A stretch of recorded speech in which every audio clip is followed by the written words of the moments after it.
نفس۔ مولانا رومی ایک سپیرے کی داستان بیان فرماتے ہیں۔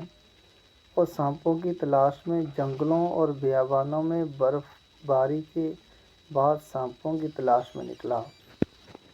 ایک جگہ اسے بہت بڑا مردہ اژدھا نظر آیا تو اس کے دل نے سوچا کہ اس کو کس طرح شہر لے جاؤں اور اس پر ٹکٹ لگا دوں تو بہت پیسے کماؤں گا۔ تو پھر وہ بڑی مشکل اور تکلیف سے اس کو کھینچ کر شہر لے آیا۔ لوگوں نے جب سنا تو شہر امڈ آیا۔ اژدھا جو اصل میں مردہ نہیں تھا، برف باری میں ٹھنڈ کی وجہ سے اس کا جسم سن ہو گیا تھا۔ ہجوم کی گرمی نے اور سورج کی حرارت نے اسے پھر سے ٹھیک کر دیا اور اس نے حرکت کرنا شروع کر دی۔ ہجوم نے جب یہ دیکھا تو وہ بھاگ کھڑے ہوئے۔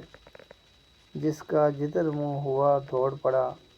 سپیرا جو اژدھے کے پاس کھڑا تھا، اس نے جیسے ہی بھاگنے کی کوشش کی تو اژدھے نے منہ کھولا اور سپیرے کو نگل لیا۔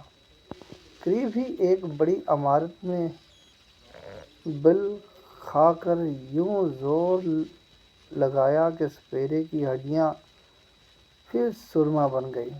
مولانا روم یہ واقعہ سنا کر یوں فرماتے ہیں کہ ہمارا نفس بھی ایک اژدھے ہی کی طرح ہے۔ اسے کبھی مردہ تصور نہیں کرنا۔ وسائل نہ ہونے کی بنا پر یہ ٹھٹھرا ہوا نظر آتا ہے۔ اللہ کریم کی اطاعت سے بغاوت اور دنیا پرستی وہ دو حرارتیں ہیں جو اسے متحرک کر دیتی ہیں۔ اس لیے استغفار کیا کریں اور اللہ سے نفس کی قید سے بچنے کی دعا کیا کریں۔